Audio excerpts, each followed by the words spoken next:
Yes students, आज हमने next topic करना है हमारा, that is elements of new economic policy. कि हमारी जो न्यू इकोनॉमिक पॉलिसी है उसके मेन एलिमेंट्स क्या थे। तो जैसे मैं आपको पहले भी बोल चुकी हूँ, एलिमेंट्स और कंपोनेंट्स कुछ भी इसको वो बोल सकते हैं। तो अगर components of N E P है तो भी सेम चीज़ है, elements of N E P है तो भी सेम चीज़ है। क्लियर? तो थ्री बेसिकली हमारे एलिमेंट्स थे, that is liberalisation, privatisation and globalisation. तो हमने अब इंडिविजुअली इन चीज़ों तीनों को डिस्कस करना है।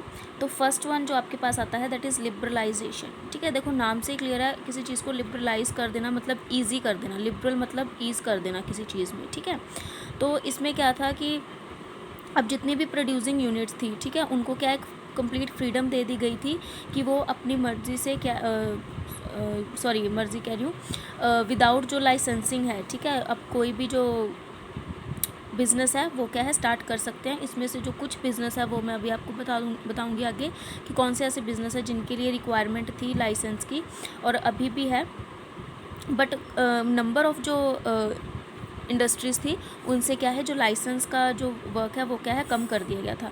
अब देखो जैसे पहले 1991 से पहले क्या था कि गवर्नमेंट ने बहुत से कंट्रोल इम्पोज कर दिए थे किस पर, प्राइवेट इंस्टीट्यूट्स पर। ठीक है, वो क्यों किए थे? ताकि वो अपनी मोनोपोली ना क्रिएट कर ले। तो उसमें जैसे हमने सबसे पहले वो पढ़ा था इंडस्ट्रियल लाइसेंसिंग सिस्टम की, कोई भी प्राइवेट सेक्टर है अगर उन्हें अगर छोटा बिज़नेस स्टार्ट करना है, बड़ा बिज़नेस स्टार्ट करना है, तो भी उन्हें क्या करना पड़ता था, लाइसेंस लेना पड़ता था।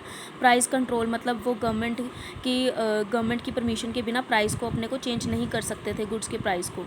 ठीक है, फाइनेंशियल कंट्रोल ऑन गुड्स की मतलब जो अपनी प्रोडक्शन है, ठीक है, प्रोडक्शन को एक लेवल से ज़्यादा नहीं बढ़ा सकते थे। इंपोर्ट लाइसेंस, अगर बाहर से भी कुछ चीज़ें इंपोर्ट करनी है तो उसके लिए भी अलग से लाइसेंस लेना पड़ता था।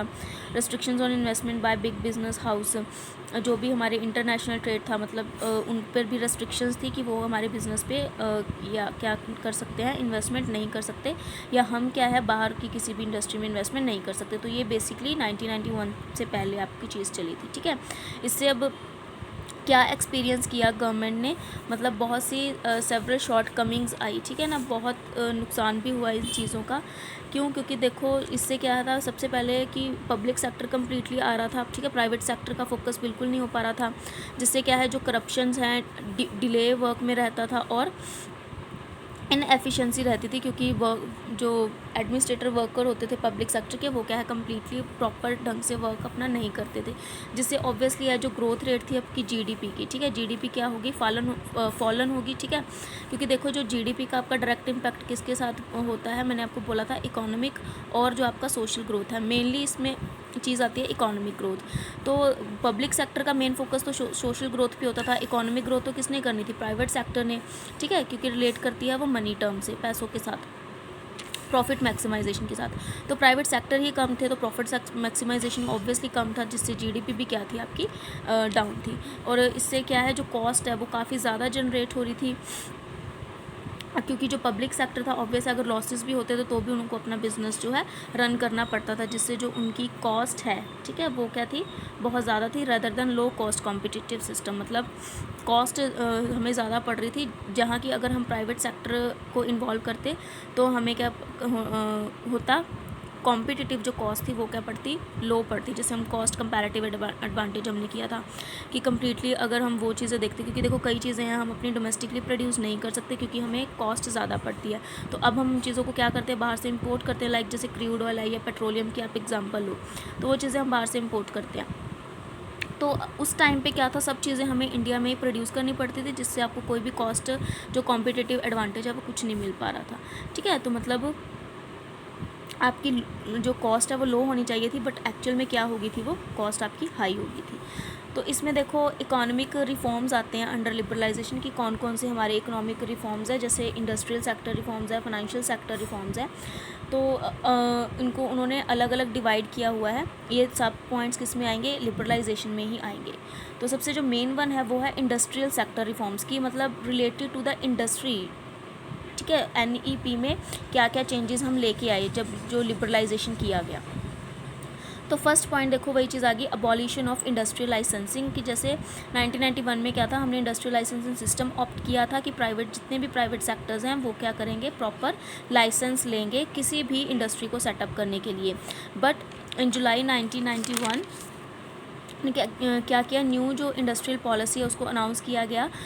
उसमें क्या था कि जो लाइसेंस सिस्टम है उसको क्या है अबॉलिश कर दिया गया, मतलब ख़त्म कर दिया गया, और सिर्फ 5 जो मेजर इंडस्ट्रीज़ हैं, ठीक है, उनको उनमें ज़रूरत थी किसकी, लाइसेंसिंग की, जैसे लिकर हो गया, ठीक है, सिगरेट हो गया, या डिफेंस इक्विपमेंट हो गए, डिफेंस की जो भी हथियार होते हैं, ठीक है, इंडस्ट्रियल एक्सप्लोजिव मतलब जो बॉम्ब वगैरह होते हैं उनकी इंडस्ट्रीज़, डेंजरस केमिकल लाइक जिसमें केमिकल्स आ जाएंगे इसमें, जैसे मेडिसिन होगी, ठीक है ना, मेडिकल स्टोर हो गया, तो ये सब चीज़ें क्या है इन डेंजरस हो सकती हैं, ठीक है। तो ऑब्वियस है, तो फिर इनके लिए हमें क्या करना पड़ता है, लाइसेंस लेना पड़ता है। बाकी जितनी भी इंडस्ट्रीज़ हैं, चाहे वो स्मॉल लेवल पे लार्ज लेवल पे, उस पर हमें कोई भी लाइसेंस लेने की रिक्वायरमेंट नहीं है। हाँ, थोड़ी बहुत लीगल फॉर्मेलिटीज़ ज़रूर हो सकती हैं, वो डिपेंड करता है स्टेट टू स्टेट या फिर सिटी टू सिटी कि किस कंट्री कि किस सिटी में वो इंडस्ट्री सेटअप हो रही है या फिर किस स्टेट में हो रही है, क्योंकि ऑब्वियसली है ये रिलेट करता है। अगर सिटी है तो जो म्यूनसिपैलिटीज़ हैं उनको ये थोड़ा देखना पड़ता है कि कैसी इंडस्ट्री सेटअप हो रही है। मतलब लीगल रिक्वायरमेंट हो सकती है, वो भी जस्ट माइनर बेसिस पर, मतलब कंप्लीट नहीं है कि एक प्रॉपर एक सिस्टम नहीं चलता कि हाँ हमें कि प्रॉपर एक लाइसेंस लेने के लिए बहुत मेहनत करनी पड़ेगी, उसके बाद हम इंडस्ट्री सेटअप करेंगे। तो तब पहले क्या था, छोटी छोटी इंडस्ट्रीज़ के लिए भी हमें बहुत ज़्यादा लाइसेंसिंग सिस्टम को फॉलो करना पड़ता था, बट अब नहीं है, ठीक है। देन देखो आता है आपका contraction of public sector. Obviously है क्योंकि पब्लिक सेक्टर का वर्क जो है वो बहुत इनएफिशिएंट चल रहा था, जिसकी वजह से जो पब्लिक सेक्टर को क्या किया गया, रिड्यूस किया गया, ठीक है। तो जो नंबर ऑफ़ इंडस्ट्रीज़ जो रिज़र्व रखी गई थी उसको हमने 17 थी पहले, तो उसको हमने क्या कर दिया था, 8 कर दिया था उस टाइम पे। बट एक्चुअल में आज जो चलती हैं वो सिर्फ 2 ही हैं, वो आपको पता ही होगा कौन सी, दैट इज़ एटॉमिक एनर्जी और रेलवे, ठीक है। एटॉमिक एनर्जी वही जो आपका डिफेंस से रिलेटेड होगा और इंडस्ट्रियल एक्सप्लोजिव से रिलेटेड होंगे, ठीक है, ये आएंगे आपके पब्लिक में। और जो बाकी और एक आ गया आपका रेलवे, ठीक है, तो ये गवर्नमेंट अंडर होती हैं, और बाकी जो आपकी इंडस्ट्रीज़ हैं वो सब क्या है, प्राइवेट है, ठीक है। नेक्स्ट आ जाता है आपका that is D reservation of production areas. अब देखो जो पहले क्या था, स्मॉल स्केल इंडस्ट्रीज़ में हमने कुछ प्रोडक्शन गुड्स को क्या है रिज़र्व रखा था कि इन गुड्स को सिर्फ स्मॉल स्केल इंडस्ट्रीज ही क्या करेंगे, प्रोड्यूस करेंगे, अदर कोई प्रोड्यूस नहीं करेगा, ठीक है।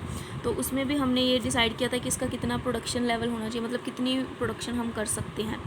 बट अब उन्होंने क्या कर दिया था, क्योंकि सारी जो चीज़ें, क्योंकि हमने कम्प्लीटली प्राइवेटाइज कर दिया, तो हमने अपनी इकोनॉमी को कम्प्लीटली किसके अकॉर्डिंग कर दिया, मार्केट फोर्सेस, मतलब जैसे डिमांड एंड सप्लाई होगी उसी अकॉर्डिंग चीज़ों का प्रोडक्शन होगा, ठीक है।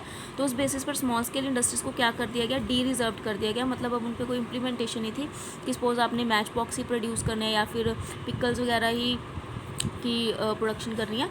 तो ये सब चीज़ें तब क्या है बिल्कुल अबॉलिश कर दी गई थी। तो अब ये इंडस्ट्री जिसकी इंडस्ट्री है उसके ऊपर डिपेंड करता था कि वो कौन सी जो क्या है प्रोडक्शन गुड्स को कौन सी गुड्स को प्रोड्यूस करना चाहता है ड्यू टू मार्केट फोर्सेस, ठीक है। अब देखो अगर किसी भी चीज़ की डिमांड मार्केट में ज़्यादा है, अब जैसे सपोज मैच स्टिक ले लो, ठीक है, तो अब जैसे नॉर्मली घरों में लाइटर्स यूज़ होते हैं, मैच स्टिक्स बहुत कम यूज़ होती हैं, क्लियर है। तो उसी बेसिस पर उसकी प्रोडक्शन क्या होगी, अब कम। तो अब हम स्मॉल स्केल इंडस्ट्रीज़ पे फोकस थोड़ी कर सकते हैं कि आपको ये इनकी प्रोडक्शन करनी ही करनी है, वो तो अब डिपेंड करेगा मार्केट फोर्सेस पर कि अब उनकी अगर मार्केट में डिमांड ज़्यादा है ही नहीं तो ऑब्वियसली हम उनकी प्रोडक्शन ज़्यादा नहीं करेंगे, हम अपनी प्रोडक्शन को किसी और तरफ स्विच ऑफ कर देंगे, ठीक है, स्विच ऑन कर देंगे मीन्स कि किसी और गुड्स की प्रोडक्शन कर लेंगे हम, क्लियर। देन आता है एक्सपेंशन ऑफ प्रोडक्शन कैपेसिटी, ये भी उसी के साथ लिंकअप कर रहा है, क्योंकि देखो पहले क्या था, हमें ये चीज़ गवर्नमेंट के थ्रू चलती थी कि हमने क्या वट टू प्रोड्यूस और हाउ मच टू प्रोड्यूस, कि हमें कितना प्रोड्यूस करना है, ठीक है। बट अब क्या है, जैसे कम्प्लीटली मार्केट फोर्सेस के अकॉर्डिंग आपका वर्क चलता था, तो इसमें क्या है मार्केट कंडीशन के अकॉर्डिंग ही अब क्या है, हम ये प्रोड्यूसर डिसाइड कर सकता है कि उसे कितना प्रोड्यूस करना है, ठीक है। अगर तो उसके प्रोडक्ट की मार्केट में बहुत ज़्यादा डिमांड है तो ऑब्वियसली वो प्रोडक्शन भी क्या करेगा, ज़्यादा कैपेसिटी में करेगा। अगर कम जा रही है तो वो कम प्रोडक्शन करेगा।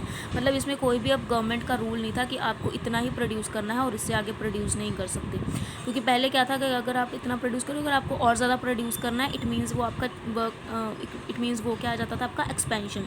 तो ऑब्वियसली अगर आपको अपने बिजनेस को एक्सपैंड करना था तब भी आपको क्या लेना पड़ता था, लाइसेंस लेना पड़ता था। बट अब वो चीज़ें सब क्या कर दी, अबॉलिश कर दी। ये सिर्फ प्रोड्यूसर पे डिपेंड करता है कि वो कितना प्रोडक्शन करना चाहेगा अकॉर्डिंग टू द डिमांड, ठीक है। उसके बाद आएगा freedom to import capital goods.